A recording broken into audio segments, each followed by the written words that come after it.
Hello everyone, welcome to our channel. आज की जो हमारी वीडियो है वो जिस थिंकर पे आधारित है, बहुत ही फेमस थिंकर रहे हैं। इतना ज़्यादा उनका महत्व है कि आप कह सकते हो कि शायद ही ऐसा कोई देश रहा हो जिस पर उनकी विचारधारा का प्रभाव ना पड़ा हो। कुछ ना कुछ उनकी विचारधारा का प्रभाव सभी पर पड़ा ही है। तो आज हम बात कर रहे हैं कार्ल मार्क्स के सिद्धांतों से संबंधित जो प्रश्न बनते हैं समाजशास्त्र में, उनको हम डिस्कस करेंगे और क्वेश्चंस को मैं ऐसे समझाने की कोशिश करूंगी ताकि आपका प्रैक्टिस भी हो जाए, साथ साथ में आपका रिवीजन भी हो जाए। तो देर ना करते हुए शुरू करते हैं आज की वीडियो। अगर वीडियो पसंद आए तो इसको लाइक कर दीजिए, शेयर कर दीजिए और चैनल को सब्सक्राइब कर लीजिए। पहला क्वेश्चन है आपके सामने। कार्ल मार्क्स ने उत्पादन प्रणाली में किसके मध्य संबंधों को बताया? जो कार्ल मार्क्स थे उन्होंने उत्पादन प्रणाली में किसके मध्य संबंधों को बताया। कुछ नए क्वेश्चन होंगे, कुछ पुराने क्वेश्चन होंगे। जैसे कि पेपर में होता है वैसे ही मैं कोशिश कर रही हूँ आपको मिक्सअप क्वेश्चन देने की। मोस्टली जो एग्ज़ाम पेपर आता है उसमें आपके 70% क्वेश्चंस आपको पता होते हैं, या तो कोरिलेट करते हुए आते हैं या फिर डायरेक्ट पूछ लेता है प्रीवियस से। और बाकी जो 30% क्वेश्चन आते हैं वो थोड़ा नए होते हैं, जहाँ पर आपको अपना माइंड लगाने की ज़रूरत होती है और कहीं कहीं पे गेसिंग टेक्निक आप यूज़ कर सकते हैं और फिर उन क्वेश्चन को सही कर सकते हैं। तो इसका आंसर बताइए, कार्ल मार्क्स ने उत्पादन प्रणाली में किसके मध्य संबंधों को बताया है? मनुष्य और मनुष्य के मध्य, मनुष्य और वस्तुओं के मध्य, मनुष्य और ईश्वरीय शक्तियों के मध्य, या फिर ए और बी दोनों, बी और सी दोनों, या फिर केवल ए या फिर केवल बी। ऑप्शन देख लीजिए ठीक से। कार्ल मार्क्स ने उत्पादन प्रणाली में किसके मध्य संबंधों को बताया है? मनुष्य और मनुष्य के मध्य, या फिर मनुष्य और वस्तुओं के मध्य, या फिर मनुष्य और ईश्वरीय शक्तियों के मध्य। नीचे के ऑप्शन है ए और बी दोनों, या फिर बी और सी दोनों, या फिर केवल ए या फिर केवल बी। कौन सा होगा इसका राइट? जल्दी से इसका आंसर बताइए कमेंट करके।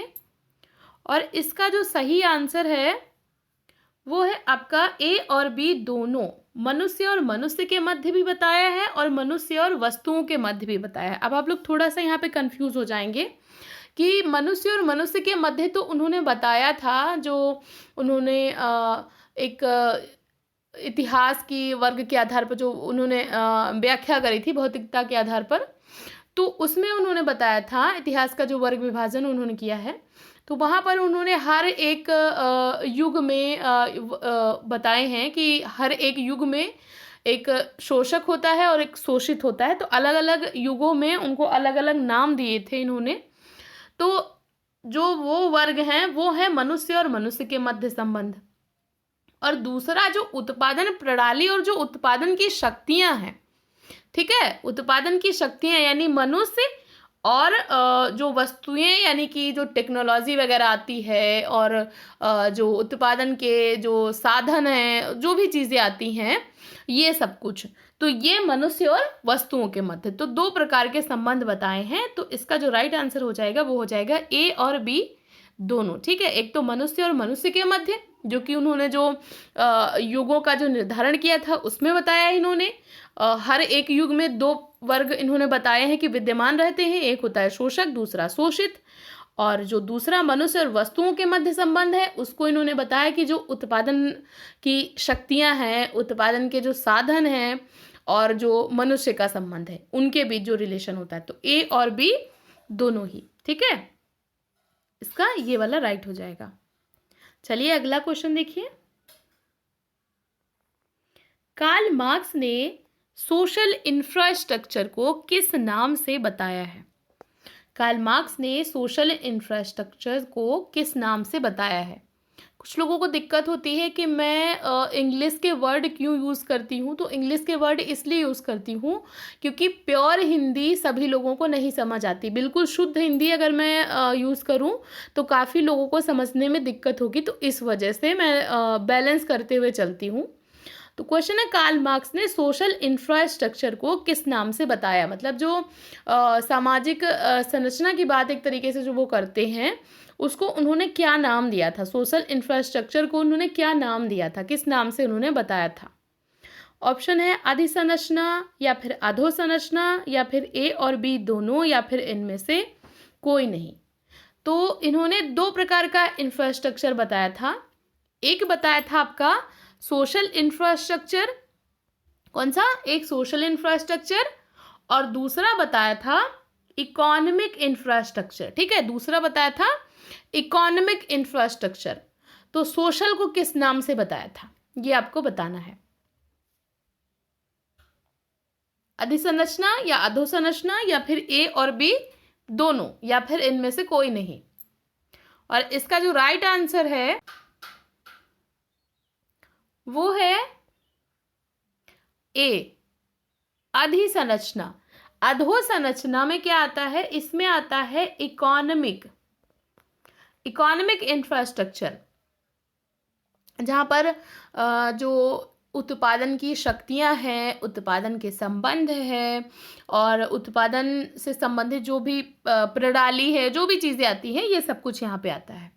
और अधिसंरचना को इन्होंने एक तरीके से सामाजिक संरचना के आधार पर बताया है, जिसमें कि धर्म है, संस्कृति, कला, नैतिकता और जो भी समाज से संबंधित परिवार वगैरह संस्थाएं हैं, जो भी है वो सब कुछ यहाँ पर आता है। अगला क्वेश्चन देखिए, कार्ल मार्क्स के अनुसार उत्पादन की शक्तियों से तात्पर्य है।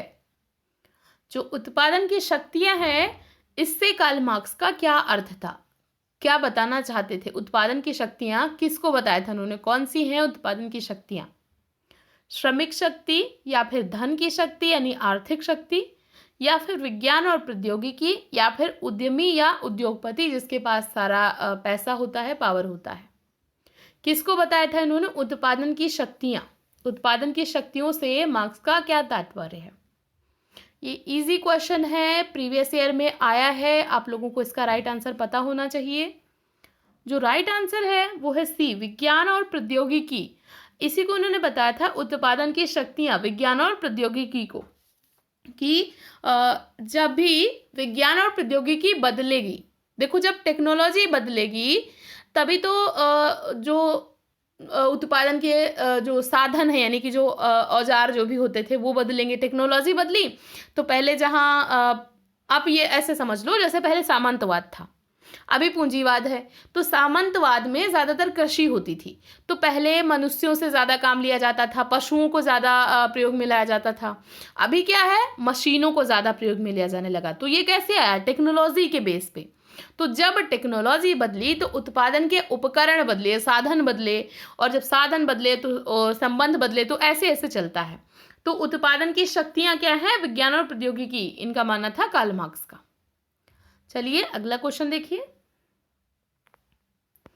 क्रांतियां इतिहास की वाहक हैं, ये विचार किसका है। बहुत ही इजी क्वेश्चन है, इसका तो सबको पता होगा। इसका राइट आंसर क्या है, क्रांतियां इतिहास की वाहक है। बहुत ही फेमस कोटेशन भी है और एग्जाम में पूछा भी जाता है। इजी है लेकिन पूछा भी जाता है। दुर्खी, मार्क्स, वेबर या फिर वेबलन क्रांतियों को इतिहास का वाहक, वाहक का मतलब होता है इंजन, उसको चलाने वाला। तो किसने बताया था कि क्रांतियों के माध्यम से ही इतिहास आगे बढ़ता है, इतिहास आगे चलता है। जब जब क्रांति हुई है तब तब युग परिवर्तन हुआ है। तो युग परिवर्तन के लिए या फिर इतिहास को आगे बढ़ाने के लिए या समाज को आगे बढ़ाने के लिए क्रांतियां आवश्यक हैं। क्रांति को नेसेसरी, क्रांति को अच्छा किसने माना है। इसका जो राइट आंसर है वो है बी, मार्क्स। मार्क्स का मानना था कि क्रांतियों के माध्यम से ही समाज आगे बढ़ता है, उसमें परिवर्तन आता है, युग परिवर्तन होता है। जब भी शोषण बहुत ज्यादा बढ़ जाता है तो जो शोषित वर्ग होता है उस समय का, तो वो क्रांति करता है और फिर क्या होता है कि नया युग आ जाता है। ठीक है, ऐसे ऐसे। अगला क्वेश्चन देखिए, मार्क्स ने कितने युगों में इतिहास को विभाजित किया है। जो इतिहास का इन्होंने विभाजन किया था भौतिकता के आधार पर, इतिहास की जो भौतिकवादी व्याख्या की है और उसको युगों में विभाजित किया है। तो कितने युगों में विभाजित किया है कार्ल मार्क्स ने। 2, 3, 5 या 6, ज़्यादातर जो थिंकर हैं उन्होंने 2 युगों में विभाजित किया है, लेकिन जो कार्ल मार्क्स है उन्होंने कितने युगों में विभाजित किया है? उन्होंने विभाजित किया है 5 युगों में। ठीक है, इतिहास की जो भौतिकवादी व्याख्या थी उसमें भौतिकता के आधार पर, भौतिकता मतलब पदार्थ को अंतिम सत्य मानते हुए, भौतिकता का मतलब क्या हुआ? पदार्थ ही अंतिम सत्य है। ठीक है, तो भौतिकता को मानते हुए इन्होंने इतिहास के 5 युग बताए थे। कौन कौन से बताए थे? याद है? आदिम साम्यवाद युग, जो कि एकदम समानता पर आधारित था, जहां पर एक तरीके से कोई वर्ग नहीं था, शुरुआत का, प्रारंभ का युग, तो वहां पर बिल्कुल समानता थी। फिर उसके बाद क्या हुआ? आदिम साम्यवाद के बाद क्या हुआ कि थोड़े लोगों ने कुछ शक्तिशाली हो गए तो उन्होंने दूसरे लोगों को दास बना लिया, तो कौन सा युग आया? दासत्व युग आया। मतलब जो शक्तिशाली थे वो फिर उन्होंने दूसरों को दास बना लिया, तो दासत्व युग आया। उसके बाद धीरे धीरे जब कृषि का प्रचलन हुआ तो क्या हुआ कि अर्धदास किसान, मतलब जो लोग किसान थे जिनके पास खुद की खेती नहीं थी, तो वो एक तरीके से अर्धदास के तौर पर हो गए, मतलब बटाई में खेती लेते थे या कैसे भी करके। और जो जमींदार या जो सामंत थे, जिनको सामंत कहा गया, तो उनके पास, जिनके पास खुद की खेती थी, तो वो अपनी खेती इन लोगों को किराए पर या बटाई पर देते थे और उनको एक तरीके से अर्धदास के समान ही थे किसान। तो उस समय पे तीसरा युग आया सामंतवादी युग। ठीक है, फिर कौन सा आया? चौथा युग कौन सा आया? पूंजीवादी युग, जहां पर मशीनों से उत्पादन होने लगा। और एक हुआ पूंजीपति और एक हुआ कौन सा? सर्वहारा, जिसको पूंजीपति को उन्होंने मार्क्स ने क्या बोला है? बुर्जुआ वर्ग। और जो श्रमिक है उसको बोला है सर्वहारा वर्ग। तो यहाँ पर जो बुर्जुआ है वो बहुत ज़्यादा शोषण करता है सर्वहारा लोगों का, यानी कि श्रमिकों का। और जब श्रमिकों के अंदर थोड़ा बहुत चेतना आ गई, थोड़ा बहुत वो समझे इन चीज़ों को, तो वो क्या करते हैं? क्रांति करते हैं। जैसे अभी आपने समझा था ना, क्रांतियों के माध्यम से ही इतिहास आगे बढ़ता है, इसलिए तो मार्क्स कहता है। तो वो लोग क्रांति करते हैं और फिर 5वां युग आएगा, एक तरीके से पुनः साम्यवाद और सब कुछ समानता वाला। तो वो कौन सा होगा?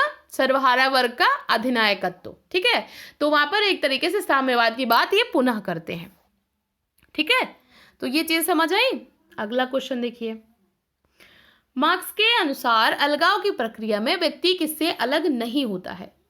किससे अलग नहीं होता है? एलिनेशन की जो बात ये करते हैं उसमें इन्होंने बताया था कि किससे किससे अलग होता है, लेकिन किससे अलग नहीं होता है?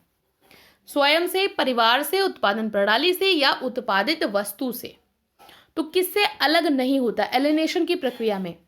तो स्वयं से तो अलग हो जाता है, क्योंकि उसको क्या लगता है कि वो तो एक बिक्री की वस्तु है, उसके अंदर कोई ऐसा नहीं है कि वो मनुष्यता, वो चीज़ खो ही जाती है उसके अंदर। वो खुद को बिक्री की वस्तु मान लेता है, कहता है कि जो भी हमको मजदूरी देगा वो हमसे काम करवाएगा, तो उसकी खुद की कोई मर्जी नहीं है उस पर। तो स्वयं से बिल्कुल उसका अलगाव हो जाता है। उत्पादन प्रणाली से भी उसका अलगाव हो जाता है, क्योंकि प्रोडक्शन कैसे होगा, किसको बेचा जाएगा, क्या कैसे होगा, कोई नियंत्रण नहीं रहता उसका। सिर्फ मशीनों से उत्पादन होता है तो उसका कोई नियंत्रण नहीं रहता है, तो इससे भी अलगाव हो गया। उत्पादित वस्तु से भी, जैसे अपने हाथ से कोई चीज़ बनाओ तो उसमें थोड़ा लगाव रहता है कि ये चीज़ मैंने बनाई है, लेकिन जब मशीनों से कोई चीज़ बनी है उसमें लगाव नहीं रहता, तो वहां भी उत्पादित वस्तु से भी अलगाव हो गया। तो इन 3 चीजों से भी होता है, लेकिन किससे अलगाव नहीं होता है? तो परिवार से अलगाव नहीं होता है। मार्क्स के अनुसार एलाइनेशन की प्रक्रिया में व्यक्ति कभी भी परिवार से अलग नहीं होता, क्योंकि परिवार के लिए तो वो कमा रहा है ना, उनसे कैसे अलग हो सकता है? तो ये इसका राइट आंसर हो जाएगा बी। अगला क्वेश्चन देखिए, मार्क्स के अनुसार क्रांति तब होती है जब बनता है, क्या बनता है? कौन सा वर्ग बनता है? ठीक है, स्वयं में वर्ग, स्वयं के लिए वर्ग, श्रमिक वर्ग या फिर पूंजीपति वर्ग। मार्क्स ने कब कहा है कि क्रांति अनिवार्य हो जाती है, मतलब जरूरी है कि क्रांति होगी ही होगी? कब कहा है ये चीज कि क्रांति तब होती है जब कौन सा वर्ग बनता है? स्वयं में वर्ग, स्वयं के लिए वर्ग, श्रमिक वर्ग या फिर पूंजीपति वर्ग। इसका राइट आंसर पता होगा, आई होप सबको पता होगा। इसका जो राइट आंसर है वो है स्वयं के लिए वर्ग। देखो, श्रमिक वर्ग को तो इन्होंने सर्वहारा कहा है, पूंजीपति को तो बुर्जुआ कहा है, तो ये दोनों तो बिल्कुल गलत है। पहले से ही आप ऐसे ही क्वेश्चन को सॉल्व करिए कि 2 तो बिल्कुल पहले से ही आप निकाल दोगे, फिर 2 में कंफ्यूजन होगा, तो वहां पर थोड़ा सा लॉजिक लगाओ। तो स्वयं में वर्ग क्या होता है? जहां पर श्रमिकों के अंदर चेतना नहीं है, स्वयं में वर्ग में क्या होता है कि श्रमिकों के अंदर चेतना नहीं है, और जब श्रमिकों के अंदर चेतना आ गई तो वो क्या बन गया, स्वयं के लिए वर्ग। वो सोचते हैं कि दुनिया भर के जितने भी मजदूर हैं वो हमारे भाई हैं, हम सब समान हैं, तो हमें एक हो जाना चाहिए। तो चेतना आ गई ना, अपने हितों के प्रति जागरूक हो गए। तो जहाँ भी चेतना आ गई, अपने हितों के प्रति जागरूक हो गए, तो वहाँ बन गया स्वयं के लिए वर्ग। यहीं पर इन्होंने एक बहुत फेमस सा नारा दिया था, दुनिया के मजदूरों एक हो जाओ, मार्क्स ने कहा था। तो क्रांति तभी आएगी जब श्रमिकों में चेतना आएगी और स्वयं के लिए वर्ग बनेगा, तब आएगी क्रांति। और क्रांति के बाद क्या होगा, सामाजिक रूपांतरण। कई बार इसको सीक्वेंस में पूछ लेते हैं, तो इसको सीक्वेंस में आपको ऐसे लगाना है, पहले स्वयं में वर्ग, फिर आई चेतना तो बना स्वयं के लिए वर्ग, फिर हुआ क्रांति तो क्या हुआ, सामाजिक रूपांतरण या परिवर्तन। ठीक है, तो बी इसका राइट आंसर हो जाएगा। इसको दूसरे तरीके से पूछें सीक्वेंस में तो भी आप इसको लगा सकते हो आसानी से। अगला क्वेश्चन है, जब उत्पादन संबंधों में परिवर्तन आता है तो समाज में भी परिवर्तन आता है, ये विचार किसका है? जब उत्पादन संबंध बदले, उनमें परिवर्तन आया तो समाज भी बदलेगा, ये चीज किसकी, ये कथन किसका था, ये किसका मानना था? वेबलेन का, वेबर का, मार्क्स का या फिर आगबर्न का? तो जब भी उत्पादन संबंध बदलेंगे, उत्पादन संबंधों में परिवर्तन आएगा तो समाज में भी परिवर्तन आएगा, ये कथन था आपके कार्ल मार्क्स का। मार्क्स का मानना था कि अगर हम उत्पादन साधनों को बदलेंगे, मतलब उत्पादन की शक्तियां यानी टेक्नोलॉजी बदली, तो उत्पादन के साधन बदले यानी उपकरण उसके बदले, और उपकरण बदले तो क्या हुआ कि संबंध बदले, और जब संबंध बदले तो संपूर्ण समाज बाद में उसी तरीके से बदल जाता है। ये मार्क्स का मानना था। अगला क्वेश्चन देखिए, धर्म एक भ्रामक सूर्य है, ये किसका विचार था? धर्म को भ्रामक सूर्य और धर्म को एक तरीके से भ्रम फैलाने वाला, धर्म को एक नशा, एक अफीम, ये सब किसने कहा है? मार्क्स, दुर्खीम, स्पेंसर या फिर वेबर? और इसका जो राइट आंसर है वो है कार्ल मार्क्स। कार्ल मार्क्स का मानना था कि धर्म एक तरीके का भ्रम फैलाता है लोगों में, ताकि उनके अंदर चेतना न आने पाए। धर्म के आधार पर लोगों को क्या दिया जाता है?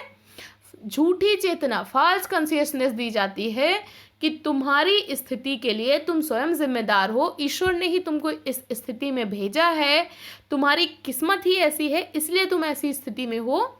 तो व्यक्ति उस स्थिति में ही संतुष्ट रहता है और किसी भी प्रकार की क्रांति या कुछ भी करने की कोशिश नहीं करता है। तो ये मानना था मार्क्स का कि धर्म एक भ्रामक सूर्य है, कार्ल मार्क्स।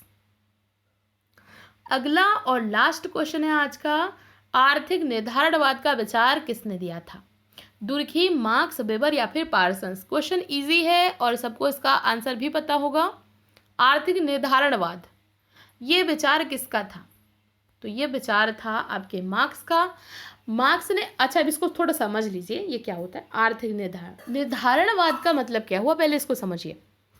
निर्धारणवाद का मतलब हुआ कि किसी एक ही कारण को कहना कि नहीं यही उत्तरदायी है, इसी कारक में परिवर्तन कर दो तो बाकी सब सुधर जाएगा। तो सिर्फ एक ही कारण को उत्तरदायी मान लेना, उसी पे बार बार जोर देना, उसी पे बार बार जोर देना कि नहीं अगर कुछ भी अच्छा है तो यही है, कुछ भी बुरा है तो भी यही है, तो एक ही कारण को उत्तरदायी मान लेना, ये कहलाता है निर्धारणवाद। ठीक है, तो मार्क्स ने आर्थिक चीज़ों को यानी कि उत्पादन शक्तियाँ, उत्पादन संबंध और जो भी आर्थिक यानी कि पैसा पैसा पैसा, तो आर्थिक चीज़ों को ही इन्होंने उत्तरदायी माना है कि आर्थिक आधार पर जब शोषण होता है तभी वो लोग क्रांति करते हैं, तभी समाज परिवर्तित होता है। तो सब कुछ आर्थिक आधार पर ही इन्होंने निर्धारित कर दिया, तो इसीलिए इनके सिद्धांत को बोला जाता है आर्थिक निर्धारणवाद। ठीक है, और ये जो आर्थिक निर्धारणवाद या फिर जो भौतिकता का विचार है ये इन्होंने लिया था फायरबाख से, और जो द्वंद्व का विचार है ये इन्होंने लिया था हीगल से। लेकिन जो हीगल का द्वंद्व था वो रहस्यवाद से ज़्यादा भरा हुआ था, तो इसको इन्होंने भौतिकता में परिवर्तित कर दिया था और फिर द्वंद्वात्मक भौतिकवाद का सिद्धांत दिया था किसने? कार्ल मार्क्स ने। और जो आपके दुर्खीम है ये समाज को ज़्यादा मानते हैं, मतलब समाज को इम्पोर्टेंस ज़्यादा देते हैं। ठीक है, और पार्सन्स हैं ये भी कहीं ना कहीं व्यवस्था बनाए रखना चाहते हैं। वेबर थोड़ा सा व्यक्ति की तरफ इनका झुकाव ज़्यादा था। तो ये सारे थिंकर इनके अपने अपने विचार थे। तो आई होप आपको आज की वीडियो पसंद आई होगी। ऐसे ही पढ़ते रहिए, अपने गोल की तरफ आगे बढ़ते रहिए। वीडियो देखने के लिए थैंक यू सो मच।